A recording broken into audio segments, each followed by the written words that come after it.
Puntahan muna natin bago ako tuluyang ma-high blood. Si RH5 Val Gonzales, ang report ni Val. May kinalaman din to sa firecracker 22 community firecracker zones at 2 fireworks display areas inilatag naman dyan sa may Quezon City para po sa mga magpapaputok sa bagong taon. Report mo na kay RH5 Val Gonzales. Val. Sister Ella, kasado na ng lokal na pamahalaan ng Lungsod Quezon at Quezon City Police District ang mga tinalagang community firecracker zones at fireworks display areas para sa mga magpapaputok sa pagsalubong ng taong 2025.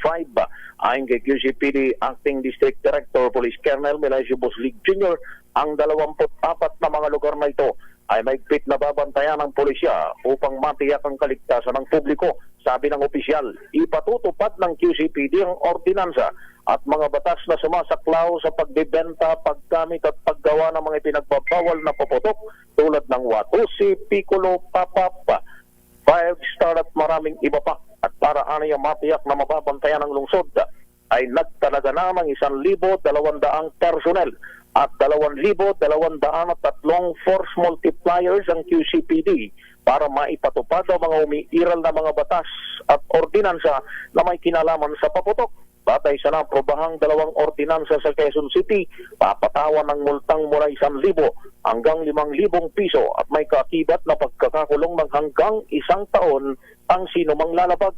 Dahil dito'y hinihikayat ni Colonel Buslig ang mga residente ng pinakamalaking lungsod sa Metro Manila na gumamit na lamang ng mga alternatibong pampaingay tulad ng toroto, tambol, takip ng kaldero at maraming iba pa para salubungin ang bagong taon.